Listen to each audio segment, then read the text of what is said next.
कभी कभी जिंदगी हमें ऐसे मोड़ पर ले आती है जहां हमें समझ ही नहीं आता कि सही फैसला क्या है। इसी उलझन में था आरव, एक छोटे शहर का लड़का। उसने थोड़े पैसे बचाए थे और सोचा कि किसी कंपनी में निवेश करे। लेकिन दिक्कत यह थी कि उसे कंपनी की बैलेंस शीट पढ़ना ही नहीं आता था। आरव बोला, अगर मैं अंदाजे से निवेश करूं और कंपनी डूब गई तो मेरी सारी मेहनत बेकार हो जाएगी। लेकिन अगर मैंने बैलेंस शीट पढ़ना सीख लिया तो मैं खुद समझ पाऊंगा कि कंपनी की असली सेहत क्या है। यहीं से शुरू होती है हमारी आज की सीख। बैलेंस शीट क्या होती है? बैलेंस शीट को हिंदी में कहते हैं तुलन पत्र। ये किसी कंपनी की फाइनेंशियल हेल्थ रिपोर्ट होती है जो बताती है कंपनी के पास क्या है, कंपनी के ऊपर कितना कर्ज है, लायबिलिटीज, और मालिक की असली हिस्सेदारी कितनी है, share holders equity. Balance sheet हमेशा किसी एक तारीख की स्थिति दिखाती है, जैसे 31 मार्च 2025 को कंपनी की फाइनेंशियल पिक्चर। बैलेंस शीट का फॉर्मूला एक आसान फॉर्मूला है जिसे हमेशा याद रखो। Assets equals liabilities plus share holders equity. यानी कंपनी के पास जितनी भी चीजें एसेट्स हैं वो या तो उधार लायबिलिटीज से खरीदी गई हैं या मालिक के अपने पैसे इक्विटी से। बैलेंस शीट के 3 बड़े हिस्से। 1. संपत्ति।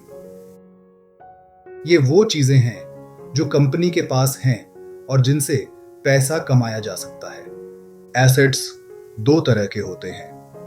करंट एसेट्स जो 1 साल के अंदर पैसे में बदल सकते हैं, जैसे कैश, बैंक बैलेंस, इन्वेंट्री, माल का स्टॉक, डेब्टोर्स जिनसे पैसे लेने हैं।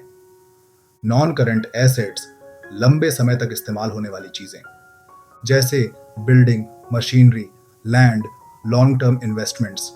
आरव को सिखाया गया, अगर किसी कंपनी के पास कैश और एसेट्स ज्यादा हैं तो उसकी हालत मजबूत है। 2. देयताएं, कर्ज।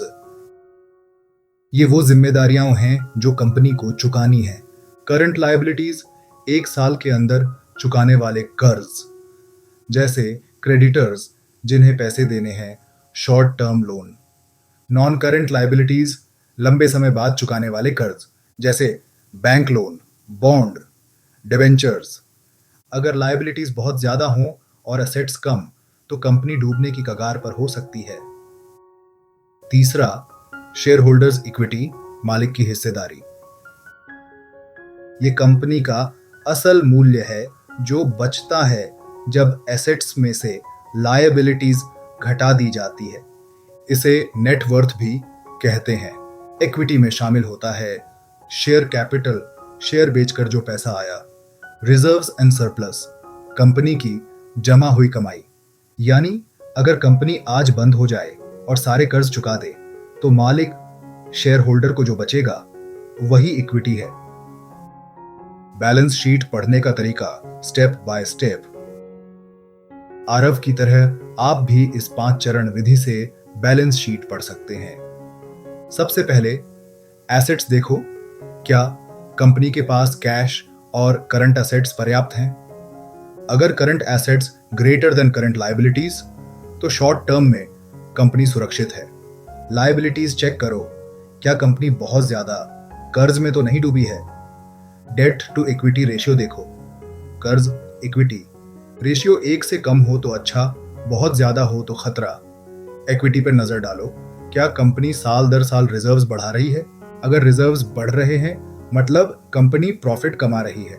फिक्स्ड एसेट्स को एनालाइज करो, क्या कंपनी के पास मॉडर्न प्लांट्स, मशीनरी है या सब पुराना है? इससे ग्रोथ पोटेंशियल पता चलता है। कंपैरेटिव एनालिसिस करो, पिछले साल की बैलेंस शीट से इस साल कंपेयर करो, क्या एसेट्स बढ़ रहे हैं, क्या लायबिलिटीज कम हो रही हैं, क्या इक्विटी सुधर रही है? एक example, simplified balance sheet. ABC limited 33 मार्च 2025। Assets cash 50,000 rupees, inventory 1 lakh rupees, machinery 2 lakh rupees. Total assets equals 3,50,000 rupees. Liabilities, creditors, 50,000 rupees. Bank loan, 1 lakh rupees. Total liabilities equals 1,50,000 rupees. Equity, share capital, 1 lakh rupees. Reserves, 1 lakh rupees. Total equity equals 2 lakh rupees. Formula check. Assets, 3,50,000. As liabilities, 1,50,000. Pulse, equity, 2 lakh. इससे साफ दिखता है कि company की financial स्थिति stable है। Balance sheet से क्या सावधानियां लें? सिर्फ बैलेंस शीट देखकर फैसला मत करो। प्रॉफिट एंड लॉस अकाउंट और कैश फ्लो स्टेटमेंट भी साथ में देखना जरूरी है। बैलेंस शीट में कभी कभी विंडो ड्रेसिंग होती है, यानी कंपनी अपने अकाउंट्स को अच्छा दिखाने के लिए नंबर एडजस्ट करती है। इसलिए बैलेंस शीट को हमेशा गहराई से और 2-3 सालों के डेटा कंपेयर करके पढ़ो। आरव की सीख। कुछ महीनों बाद आरव कॉन्फिडेंटली अपनी पहली कंपनी में निवेश करता है। उसने सिर्फ कंपनी का नाम या मार्केट ट्रेंड नहीं देखा, बल्कि खुद बैलेंस शीट पढ़कर समझा कि कंपनी स्ट्रांग है।